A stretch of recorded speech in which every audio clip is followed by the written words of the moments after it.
Valentine's Day will be here before you know it, so why not start working on Valentine's Day cards for your loved ones or even for your friends? It's always fun to give and receive handmade cards, so I encourage you to join me today and create a few.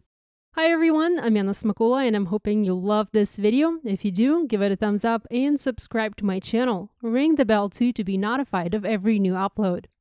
There are links to all of the products featured in this video listed below in the description section and also in the blog post associated with this video. I love to use colored cardstock to make an impact on my cards. And so for today's projects, I picked colored cardstock from Fun Stamper's Journey. The colors are really nice, and this cardstock also foils beautifully. Here, I've already made a panel using strips of gray and pink cardstock, and it was super easy to make. I just cut 1-inch wide strips and adhere them together from the back using washi tape. The colors I used are Watermelon Fusion, Sweet Berry, Bubblegum, as well as a light gray cardstock color from my stash. I'm also going to make a similar panel, but in red, and for this, I've already pre-cut my paper to 1 inch wide by 4 1/4 inches tall. The colors I'm using here are Rich Coral, Candy Apple, Pomegranate Splash, and Raspberry Berry. You can use any other colors of cardstock for an idea like this. Since we're making Valentine's Day cards, I thought it was fitting to use pinks and reds. I'm going to use washi tape from my stash to stick the pieces together and form into one panel. You can also adhere these pieces onto another piece of paper, but I didn't want to add too much bulk to this panel to prevent the overfoiling. I went for an ombre look here, from dark, deep red on one end to nice, bright red on the other end. I'm going to bring my Glimmer Hot Foil system in. It's all heated up now, and I'm going to foil this gorgeous heart design from the Hearts and Love set using gold foil.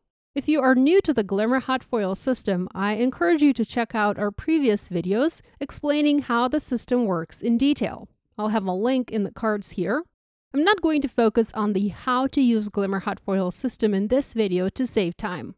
I do like to use a shim whenever I do my foiling. My die cutting machine, and I have platinum, it sits off to the side, so my die cutting machine is rather old and it has been well used and loved. So I find I get better results when I add an additional cardstock shim. It's this green piece of paper. Time to remove the foil, and voila, it foiled beautifully. I'm going to foil one more heart like this on my pink panel, and again, I'm using my gold foil for this. This one foiled beautifully as well, and I think I actually like the pink one better than the red, but they are both just stunning, especially on that color-blocked background. I've also foiled some additional hearts from this set in gold foil on various shades of red paper just to create some tags for my cards today. Once everything was ready, I started assembling my projects. I wanted to add a strip of this gold foil to my cards, but I don't actually have a foil plate that would just foil a strip like this. So I used a little trick. I added a piece of double-sided tape to a sheet of scrap cardstock from my stash, and then I just added the foil on top, creating a piece of foiled-like paper.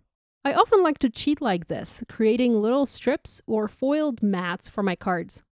I cut it into thin strips to use on both of my projects today. I had already dry embossed the background panel using a love stripe embossing folder from Fun Stamper's Journey and gray cardstock, and I foam mounted the foil color-blocked love panel over it.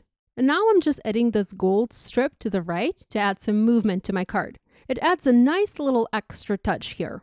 I've also already created a sentiment for this card. I used clear stamp set, the Thanks a Bunch set, and gold heat embossed Love You on a strip of white cardstock.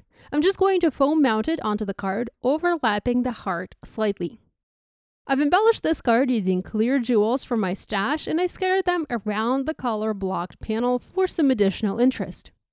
In the same manner, I created a few tags to go along with the cards. I was picturing these as gift tags one could add to a gift on Valentine's Day. For my first tag, I die cut the shape out using the Swirl Tags die set from Becca Feekin, and I gold heat embossed the word February from the Planner Dates and Month stamp set. I also wanted to add some dry embossing to the bottom of this tag, so I partially inserted it into the embossing folder, and then I ran it through my die cutting machine. And here's the result. I love the added dry emboss touch at the bottom of this tag. Here's another tag that I had dry embossed previously, this time using the I Heart embossing folder.